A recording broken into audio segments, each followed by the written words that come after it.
Hey, my handsome ladies and gentlemen, this is Shmeaty. Welcome back to the channel, or welcome if you're new. Is there going to be a greatly limited meta where Shadow Dialga is available and I'm not going to run it? It's a very good question, but so far I have not missed one. So we're going to be taking a look at Shadow Dialga with pretty much the only team I felt was viable with it, as it has a lot of weaknesses to probably some of the more common things you'll see, which are people trying to sneak in mud slappers and fighters into this meta.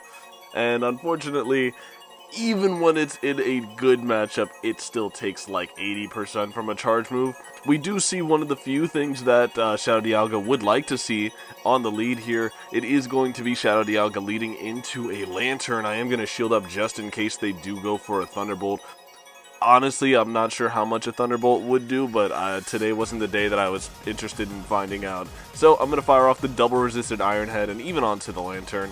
I mean, they were at like 10%. They are going to get KO'd there. They're going to bring in their Lucario, and so I'm going to counter switch with the Golisopod. As a Force Palm definitely would have probably just one-shot the Dialga, even though it's at like 60% health. It does way too much damage. They are going to fire off a Thunder Punch. That also does way too much damage. And now we are going to see a FERROTHORN.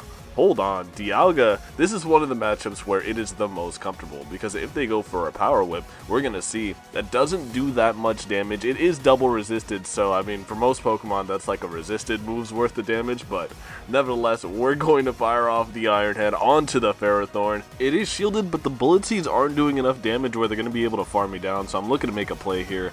I'm going to shield up their next move, and now they have very high incentive to come in and snipe me down with the Lucario. So I watch for it, fire off one Dragon Breath and the Thunder. The Thunder is going to connect, one-shotting the Lucario. If they bring back in the FERROTHORN, they're not going to be able to make a move before getting farmed down. GG's. Well, this isn't the lead that I want to see. I am likely just going to switch into Golisopod here. Looks like I throw one Dragon Breath and do the same. Unfortunately, I throw my move on what is then alignment, and they're able to catch my Aqua Jet onto the Jellicent.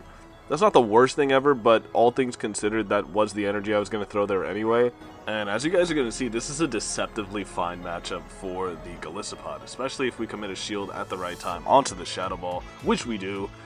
The pacing on the Golisopod is superior, and we're hitting for super effective damage pretty much the entire time.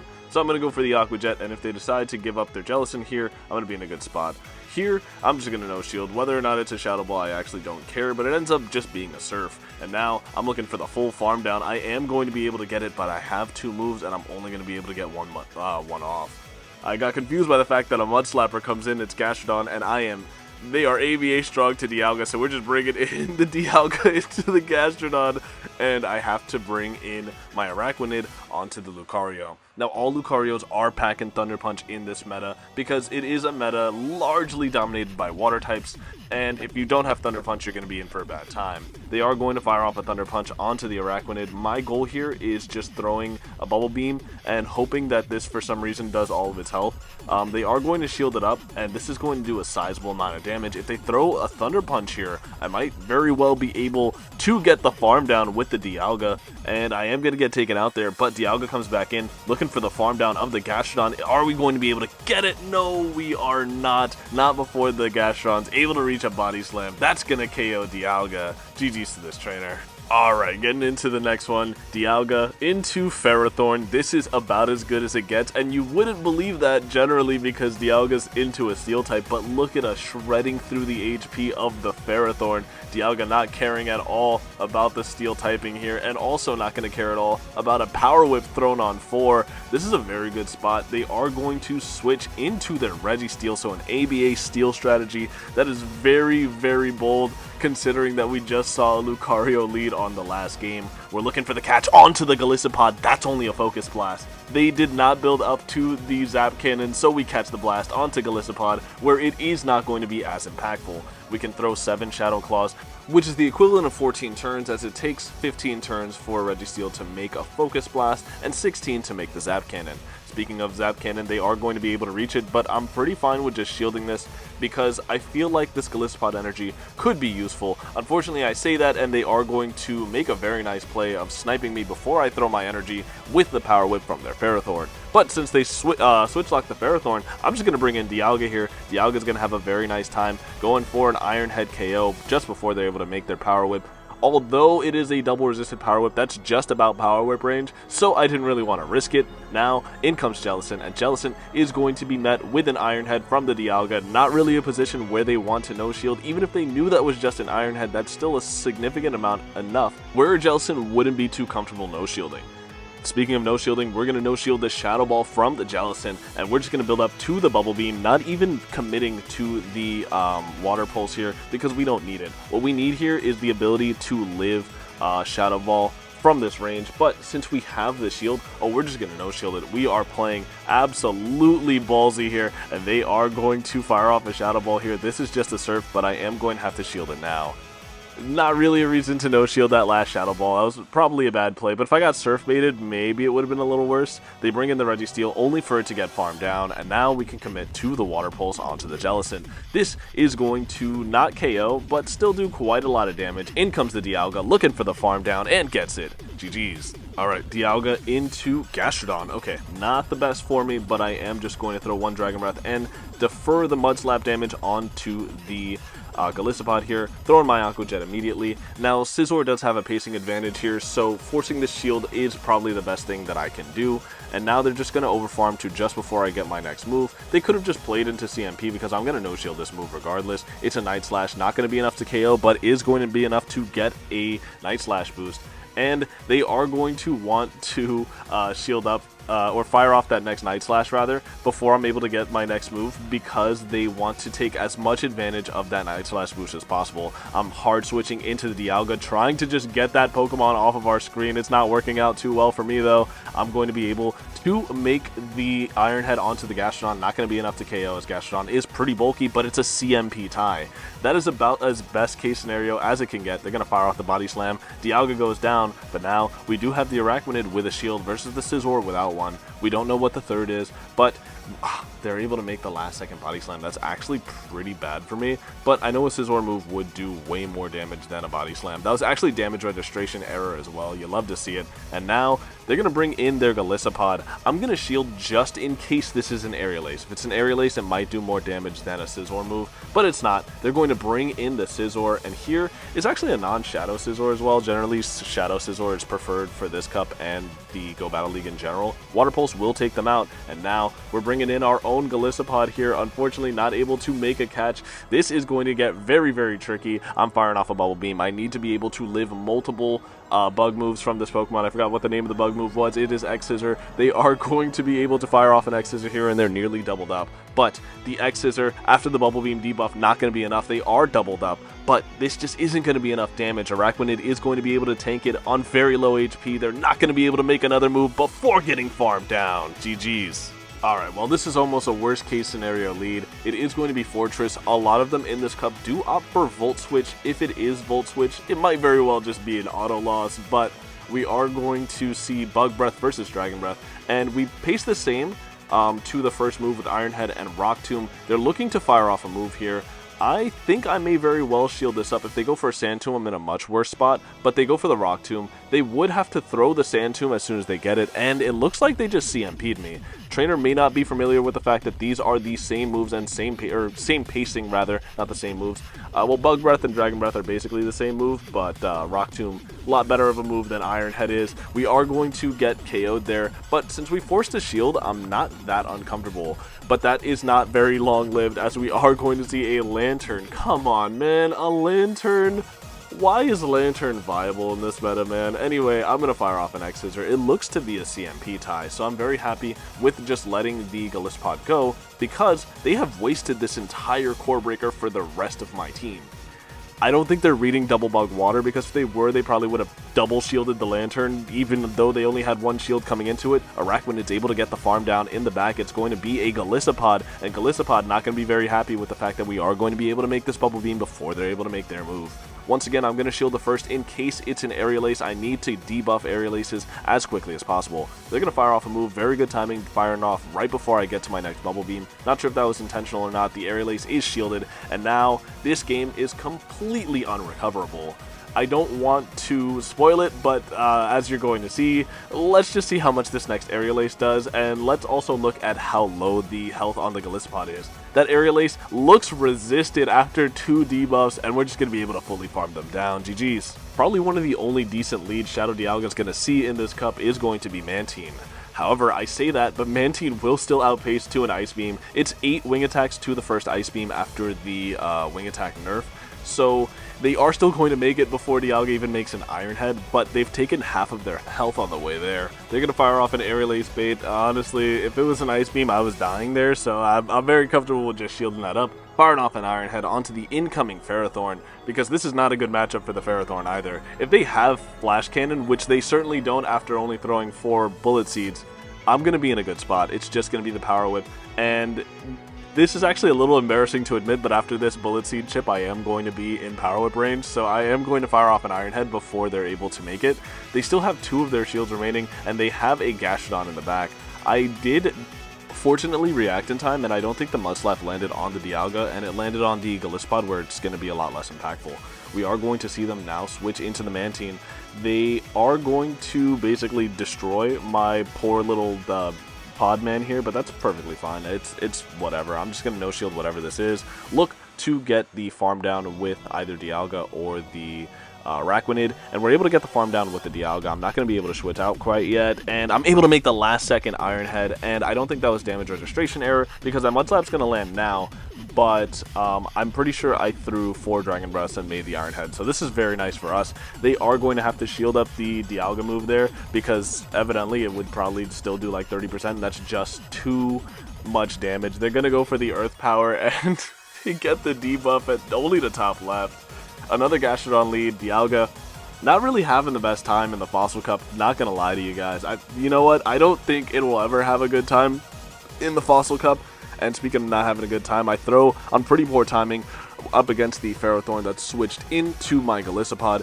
This could very well be the Thunder. I've just been calling it. Honestly, if it's a Thunder, well, I guess I just go down, but it's not going to be the Thunder, and I'm going to be able to fire off an X-Scissor. I don't think I'm getting Bullet Seeded down from this range either, so they're going to be forced to burn a lot more energy to get rid of this Golisopod, and they're going to have to go down a shield. I'm going to throw on 3 here, and this is, of course, as bad as timing gets. That's 6 turns versus 6 turns, so they get a free Bullet Seed, but I'm able to force both shields, and now I can fully farm down with the Dialga. Whatever move this is, I actually just don't care. It's going to be a Flash Cannon. That does actually 60% to the Dialga, so that's not very good for me.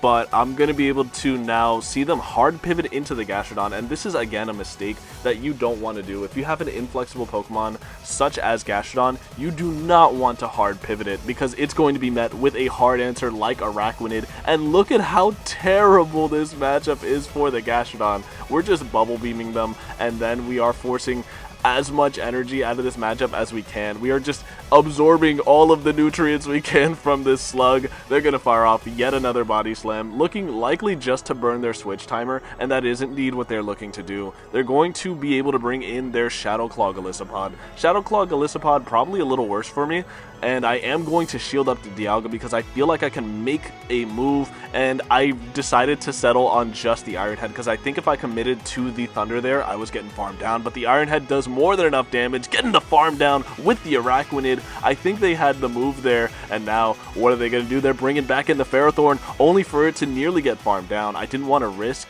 the FERROTHORN potentially living on 1 HP and being able to fire off a Power Whip because that would be an easy lose con for me. But now we're going to be able to reach the Water Pulse onto the Gastrodon, gonna be enough to KO. GG's to this trainer. Alright, in the next game, Shadow Dialga into FERROTHORN. You know what? I actually love this lead so much. I'm pretty sure, as you guys have realized, at this point we're like 14 minutes into the video. If there's one thing Dialga likes to see in this cup, it's going to be FERROTHORN, especially when the FERROTHORN throws a Power Whip, and now we are in a very good position. I have an Iron Head banked. I'm going to fire it off right before they're able to make their next Power Whip, And another Power Whip is going to get us to about 30% health, but does that really matter when they're at 10% health and we can just farm them down? Probably not. I'm anticipating the switch there, so I'm looking to nearly bank the move. I have to bail out there because the hexes actually do way too much damage.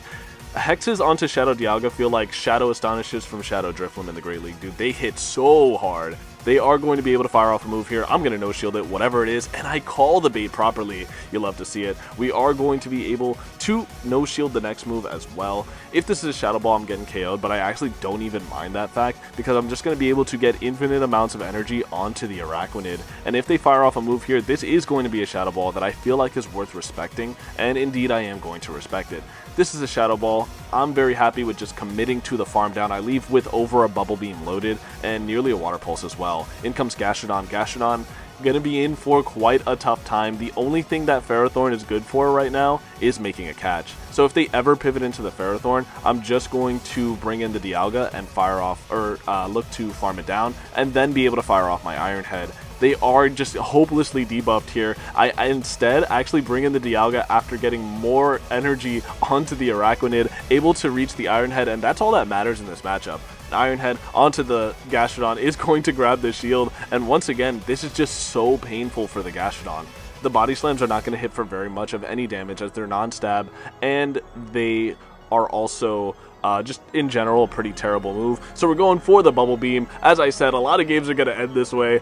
I think realistically at this point this is a top leftable offense, but the opponent intent on playing this matchup out, so let's give it to them. They're going to fire off the Body Slam. That does laughable damage onto the Araquanid, and before I can fire off my move, they leave.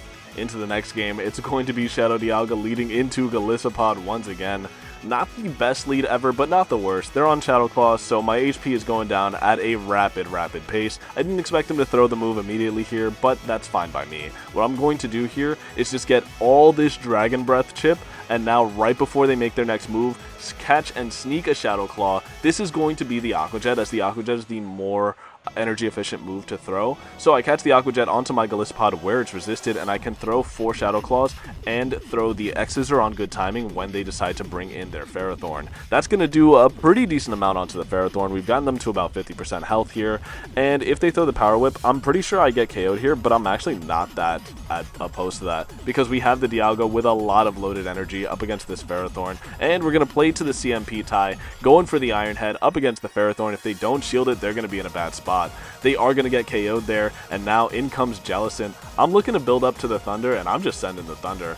Oh no, I'm going for the bait. It doesn't really matter at this point. Everything from Dialga basically one-shots everything because it doesn't take any damage very well. I'm going to switch into my Araquanid now, and this is likely to be the Shadow Ball. I'm okay with that. I'm going to shield this up, and I am down both of my shields here, and they do have one remaining on their side, but I'm just going to go straight Bubble Beam for the remainder of this game. Because if I can lower the damage output from this Jellicent, we should be in a good spot here. They are going to fire off yet another Shadow Ball. It's only ever going to be a Shadow Ball here, which is fine. And now I'm going to look to continue to farm up with the Araquanid. Or Jellicent is just having an absolutely terrible time here. I throw this energy very early here, which may not be the best play ever because now they can switch out into their Golisopod, but it just doesn't matter. Golisopod gets farmed down before making a move, and now I'm going to bring in Dialga, looking to get as much damage as possible. They are going to be able to connect with a potential Shadow Ball here, but I think we're going to be able to live it on 1 HP. We live it on 1 HP. It's a CMP tie. This is a Bubble Beam. Bubble Beam is just going to grab their shield. They did not have 1 HP, so it wasn't a shield poke, but 1 Bug Breath will sneak through. GG's to this trainer. If you made it to this point in the video, thank you so much for watching. Shadow Dialga is certainly an eligible Pokemon you can run in the Fossil Cup. Would I recommend it? Probably not. I'm Shadow Dialga's strongest soldier, right? I'm going to run it anytime it's eligible in a Great League Limited meta, but its defensive typing is super cool. And its ability to shred things with Dragon Breath Fast Move Pressure is also super cool. However, that's just on paper. In practice, it is so glassy that hexes from Jellicent look like they're super effective. Resisted charge moves look like they're super effective. Like, it is pretty tough. It's of course aided by the fact that it does heavy damage with Dragon Breath Fast Move Pressure, but that isn't enough to help it, as a lot of the meta is hostile towards it, 1, and 2, people really love their picks like Alolan Dugtrio, which resists Dragon Breath and probably farms you down in 3 Mud Slaps, Gastrodon, Lucario, Poliwrath. I've even seen a Moist Man Urshifu Rapid Strike in this league, so maybe not the Pokemon that you want to run, particularly for this meta, but hey, that's what this video was aiming to find out. So if you guys enjoyed today's video, let me know in the comments down below. I've been Shmeaty, I hope to see you all again next time, and have a good rest of your day. See ya.